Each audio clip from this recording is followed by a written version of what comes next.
بسم الله الرحمن الرحيم الحمد لله رب العالمين اللهم صل على رسولك سيدنا محمد وعلى آله وأصحاب سيدنا ومولانا محمد.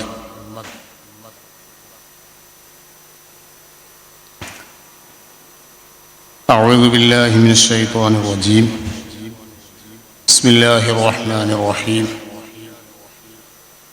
يا أيها النبي إنا أرسلناك شاهدا ومبشرا ونذيرا وداعيا إلى الله بإذنه وسراجا منيرا صدق الله العظيم.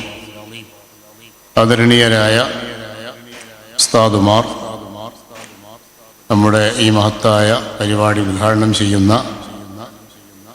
കോട്ടപ്പറമ്പ് മുദരിസ് ഷംസുദ്ദീൻ നിസാമി ഉസ്താദ്, നമ്മുടെ ഇന്നത്തെ ഈ സമാപന ചടങ്ങിലെ മുഖ്യ അതിഥിയായി പ്രഭാഷണം നടത്താനെത്തിയിട്ടുള്ള ബഹുമാന്യനായ SYSൻ്റെ സ്റ്റേറ്റ് സെക്രട്ടറി മജീദ് സാഹിബ് അരിയല്ലൂർ, പ്രിയപ്പെട്ട സഹോദരന്മാരെ, സഹോദരിമാരെ, വിദ്യാർത്ഥികളെ, സുഹൃത്തുക്കളെ, അൽഹംദുലില്ലാഹ് 2 ദിവസം നീണ്ടുനിന്ന നമ്മുടെ മജ്മഅ വിദ്യാർത്ഥികളുടെ എക്സലൻസിയ മീലാദ് ഫെസ്റ്റ് ഇവിടെ സമാപിക്കുകയാണ്. തിരുവസന്തം 1500 എന്ന പേരിലാണ് ഈ വർഷത്തെ മീലാദ് ക്യാമ്പയിൻ സമസ്ത കേരള ജംഇയ്യത്തുൽ ഉലമയും കേരള മുസ്ലിം ജമാഅത്തും SYS SSF ഉൾപ്പെടെയുള്ള എല്ലാ സംഘടനകളും കൂടി ആചരിച്ചു വരുന്നത്. ഹബീബായ മുഹമ്മദ് മുസ്തഫ സല്ലല്ലാഹു അലൈഹി വസല്ലം തങ്ങളുടെ ജന്മം കൊണ്ട് അനുഗ്രഹീതമായ ഈ വിശുദ്ധ മാസം റബീഉ എന്ന പേരിലാണ് അറിയപ്പെടുന്നത് തന്നെ. റസൂലുള്ളാഹി സ്വല്ലല്ലാഹു അലൈഹി വസല്ലമ തങ്ങൾ ജനിക്കാൻ വേണ്ടി അല്ലാഹു തആല തിരഞ്ഞെടുത്ത മാസമായതുകൊണ്ട് ആ മാസത്തിന് തന്നെ അല്ലാഹു നൽകിയ പേര് റബീഉ എന്നാണ്. ഒരു വർഷത്തിന് 12 മാസങ്ങളെ നിശ്ചയിച്ചവൻ അല്ലാഹുവാണ്. ആ മാസങ്ങൾക്ക് പേര് നൽകിയതും അല്ലാഹു തന്നെയാണ്. ഇന്ന ഇദ്ദത്ത ശുഹൂരി ഇൻദല്ലാഹി 12 ശഹ്റൻ ഫീ കിതാബില്ലാഹ് യൗമ ഖലഖസ് സമാവാതി വൽ അർള് മിൻഹാ അർബഅത്തുൻ ഹുറും എന്ന് പരിശുദ്ധ ഖുർആൻ പറഞ്ഞത് കാണാം. അഥവാ ഈ ലോകം സൃഷ്ടിക്കുമ്പോൾ തന്നെ, ഈ പ്രപഞ്ചം സൃഷ്ടിക്കുമ്പോൾ തന്നെ ഒരു വർഷത്തിന് 12 മാസം എന്ന് അള്ളാഹു നിശ്ചയിച്ചിരുന്നു. 12 മാസം അള്ളാഹു നിശ്ചയിച്ചാൽ ആ 12 മാസത്തിന് പേരും വേണമല്ലോ. അള്ളാഹു തന്നെയാണ് ഈ 12 മാസവും നിശ്ചയിച്ചത്. ആ 12 മാസത്തിൽ ഉണ്ടാകേണ്ടുന്ന പ്രധാനപ്പെട്ട കാര്യങ്ങൾ തീരുമാനിച്ചതും അള്ളാഹു തന്നെയാണ്. ഹജ്ജ് മാസം ദുൽഹിജ്ജയാണ്. ആ മാസത്തിലാണ് ഹജ്ജ് കർമ്മം നടക്കേണ്ടത് എന്ന് അള്ളാഹു തന്നെയാണ് തീരുമാനിച്ചത്. പരിശുദ്ധ റമദാൻ നോമ്പ് കാലമാണ്. ആ മാസമാണ് നോമ്പനുഷ്ഠിക്കേണ്ടത്. ആ മാസമാണ് ഖുർആൻ അവതീർണമാകേണ്ടത് എന്ന് അള്ളാഹു തന്നെയാണ് നിശ്ചയിച്ചത്. മുഹറം എന്ന് പറയുന്ന വിശുദ്ധമായ മാസം, അന്നാണ് ലോകത്തൊരുപാട് മഹത്തായ സംഭവങ്ങൾക്ക് അള്ളാഹു സുബ്ഹാനഹു വ തആല നിശ്ചയിച്ചത്. അതുപോലെ റബീഉ എന്ന് പറയുന്ന ഈ മാസം, റബീഉൽ അവ്വൽ, റബീഉൽ ആഖിർ എന്നീ 2 മാസങ്ങൾ, അതിൽ ആദ്യത്തെ മാസം തിരുവസന്തമാണ്.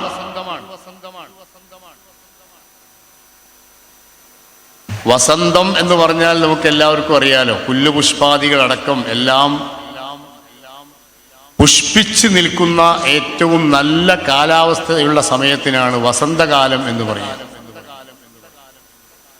ആ വസന്തകാലം എന്ന് പേര് വരുന്ന റബീഉ, ആ മാസത്തെ അല്ലാഹു തആല തിരഞ്ഞെടുത്തത് സയ്യിദുനാ മുഹമ്മദ് മുസ്തഫ സല്ലല്ലാഹു അലൈഹി വസല്ലമ തങ്ങളെ ഈ ലോകത്തേക്ക് നിയോഗിക്കാനും അല്ലെങ്കിൽ ലോകത്തേക്ക് നിശ്ചയിക്കാനുമാണ്.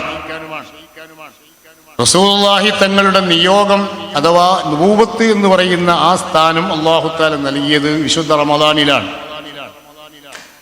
അതേ സമയത്ത് റസൂലുള്ളാഹി തങ്ങളുടെ ആഗമനം കൊണ്ട് അല്ലാഹു തആല ഈ ലോകത്തെ അനുഗ്രഹിച്ചത് വിശുദ്ധമായ റബീഉ മാസത്തിലാണ്. റസൂലുള്ളാഹി സ്വല്ലല്ലാഹു അലൈഹി വസല്ലമ തങ്ങൾക്കാണ് അല്ലാഹു പരിശുദ്ധ ഖുർആൻ നൽകിയത്. ആ ഖുർആൻ റസൂലുള്ളാഹി തങ്ങൾക്ക് അല്ലാഹു നൽകുമ്പോൾ റസൂലുള്ളാഹി സ്വല്ലല്ലാഹു അലൈഹി വസല്ലമ തങ്ങൾ അവിടുത്തെ ആയുഷ്കാലത്തെ ഏറ്റവും സമ്പൂർണമായ ഒരവസ്ഥയിൽ എത്തിയ സന്ദർഭത്തിലാണ് അല്ലാഹു തആല നബിതങ്ങൾക്ക് പരിശുദ്ധ ഖുർആൻ അവതരിപ്പിച്ചു കൊടുക്കുന്നത്.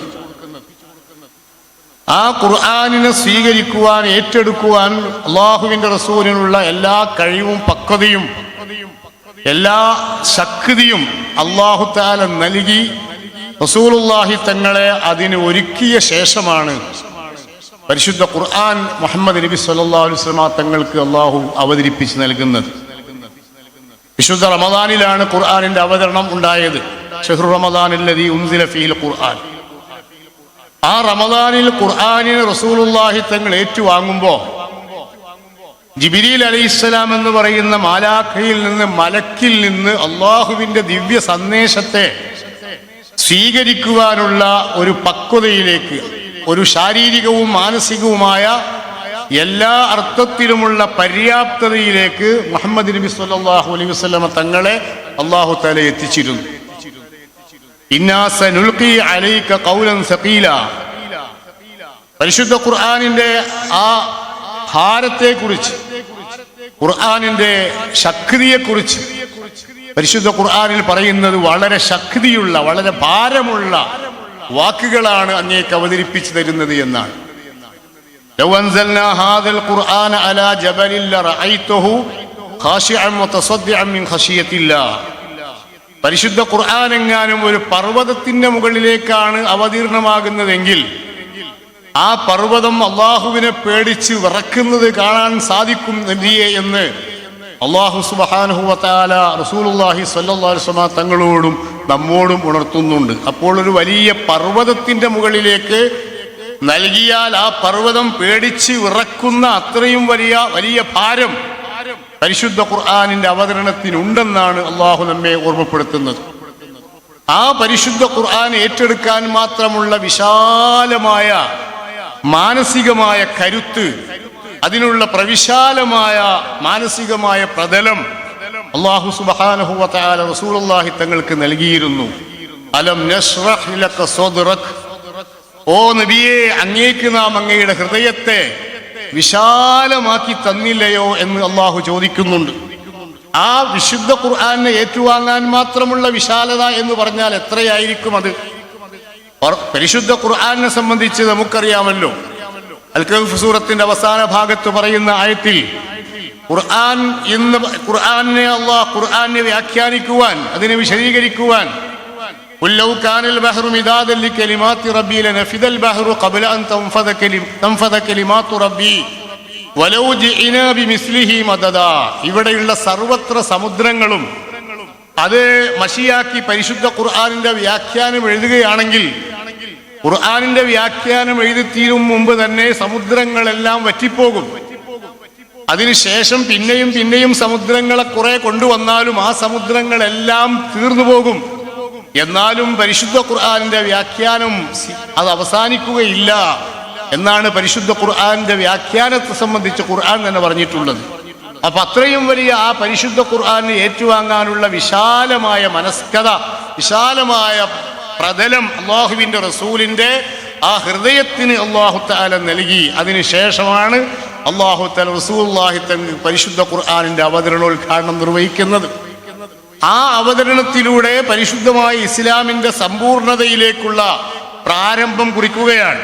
അവസാനം അൽ യൗമ അക്മൽതു ലക്കും ദീനക്കും വഅത്മംതു അലൈക്കും നിഅമതി വറദീതു ലക്കുമുൽ ഇസ്ലാമ ദീനാ എന്ന ആ പ്രഖ്യാപനത്തോടു കൂടി പരിശുദ്ധ ഖുർആനിന്റെ അവതരണം കേവലം ഒന്നോ രണ്ടോ ആയത്തുകൾ പിന്നീട് അവതരിച്ചിട്ടുണ്ടെങ്കിലും, അല്ലെങ്കിൽ ഏതാനും ആയത്തുകൾ പിന്നീട് വന്നിട്ടുണ്ടെങ്കിലും, പരിശുദ്ധ ഖുർആനും ഇസ്ലാമും അത് പൂർത്തീകരിക്കപ്പെട്ടതിന്റെ ഒരു സന്ദേശമായിരുന്നു അൽ യൗമ അക്മൽതു ലക്കും ദീനക്കും എന്ന് പറയുന്ന ആ ആയത്തിന്റെ അവതരണം. അത് ഹജ്ജത്തുൽ വിദാഇന്റെ ദിവസമാണ് നടക്കുന്നത്.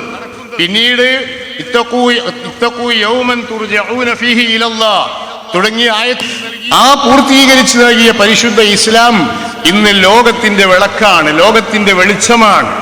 ഇന്ന് ലോകത്ത് എവിടെയെല്ലാം ഇരുട്ടുണ്ടോ, എവിടെയെല്ലാം അന്ധകാരമുണ്ടോ, എവിടെയെല്ലാം വെളിച്ചത്തെ ആളുകൾ ആഗ്രഹിക്കുന്നുണ്ടോ, അവിടെയെല്ലാം ഏറ്റവും വലിയ പരിഹാരം എന്ന് പറയുന്നത് പരിശുദ്ധ ഖുർആനും പരിശുദ്ധ ഇസ്ലാമുമാണ്. ഇസ്ലാമിനെ തിരിച്ചറിയാൻ, ഇസ്ലാമിനെ മനസ്സിലാക്കാൻ ലോകത്ത് ഏതൊരു രാജ്യത്തിനോ ഏതെങ്കിലും ഒരു പ്രദേശത്തിനോ സാധിച്ചിട്ടില്ലെങ്കിൽ അവിടെയാണ് ഇപ്പോഴും ഇരുട്ട് നിലനിൽക്കുന്നത്, അവിടെയാണ് ഇപ്പോഴും അന്ധകാരം നിലനിൽക്കുന്നത്. അവിടങ്ങളിൽ താമസിക്കുന്ന ജനങ്ങൾക്കാണ് ഏറ്റവും കൂടുതൽ വിവരക്കേടും അന്ധവിശ്വാസവും നിലനിൽക്കുന്നത്. അതുകൊണ്ട് തന്നെ ലോകത്തിന് വെളിച്ചം പകരാൻ ഇനി ആവശ്യമായിട്ടുള്ളത് പരിശുദ്ധമായ ഇസ്ലാമിന്റെ സന്ദേശം വ്യാപിപ്പിക്കുക എന്നതാണ്, ഖുർആനിക സന്ദേശത്തെ പൂർത്തീകരിക്കുക എന്നുള്ളതാണ്. അള്ളാഹു പരിശുദ്ധ ഖുർആനിൽ പറഞ്ഞു, നിശ്ചയമായും ഖുർആനിനെ നാം പൂർത്തീകരിക്കും, ഇസ്ലാമിനെ നാം പൂർത്തീകരിക്കും. ആ ഇസ്ലാമിനെ പൂർത്തീകരിക്കുന്നതിന് ആരൊക്കെ എവിടെയൊക്കെ ഏതൊക്കെ വിധേന തടസ്സങ്ങൾ നിന്നാലും ആ തടസ്സങ്ങളൊന്നും ഇവിടെ വിലപ്പോവുകയില്ല. തീർച്ചയായും ഇസ്ലാം അതിന്റെ പൂർത്തീകരണം ഈ ലോകത്ത് നിർവഹിക്കുക തന്നെ ചെയ്യും. അന്ന് ഇസ്ലാമിന്റെ സന്ദേശം പൂർത്തീകരിച്ചിട്ടുണ്ട്. പക്ഷെ ഇനിയും ഇസ്ലാം എത്താത്ത പ്രദേശങ്ങൾ, ഇസ്ലാം എത്താത്ത രാജ്യങ്ങളിൽ ഭൂലോകത്തുണ്ട്. അതുകൊണ്ട് തന്നെ എവിടെയെല്ലാം ഇസ്ലാം എത്താൻ ഇനി ബാക്കിയുണ്ടോ അവിടേക്കൊക്കെ ഇസ്ലാം എത്തിയിട്ടല്ലാതെ ഈ ലോകത്തിന് അവസാനം ഉണ്ടാവുകയില്ല. അതുകൊണ്ട് തന്നെ ഇസ്ലാം എന്ന് പറയുന്നത് ലോകത്തിന്റെ വെളിച്ചമായി, ലോകം ആഗ്രഹിക്കുന്ന ഏറ്റവും വലിയ അനുഗ്രഹമായി ഇവിടെ നിലനിൽക്കുകയാണ്. ഇന്ന് നാം ലോകത്ത് കാണുന്ന ഏറ്റവും വലിയ ഭീകരമായ ആ അക്രമങ്ങളും യുദ്ധങ്ങളും അതിലൂടെ ഉണ്ടായിത്തീരുന്ന കെടുതികളും അതിന്റെ എല്ലാം പരിഹാരം ഒന്നേ ഉള്ളൂ, അത് ഇസ്ലാമിനെ ഉൾക്കൊള്ളുക എന്നുള്ളതാണ്, പരിശുദ്ധ ഖുർആനിനെ അംഗീകരിക്കുക എന്നുള്ളതാണ്. യഥാർത്ഥത്തിൽ ജൂതമതവും ഇസ്ലാം മതവും തമ്മിലുള്ള പ്രശ്നം എന്താണ്? എന്താണ് ജൂതമതവും ഇസ്ലാം മതവും തമ്മിലുള്ള പ്രശ്നം? നമുക്കറിയാമല്ലോ. ഇസ്രായേൽ എന്ന് പറയുന്നത്, ഇസ്രായേൽ എന്നത് ആരുടെ പേരാണ്? അത് യാക്കൂബ് നബി ഇസ്ലാമിന്റെ പേരാ. യാക്കൂബ് നബി ഇസ്ലാം ആരാണ്?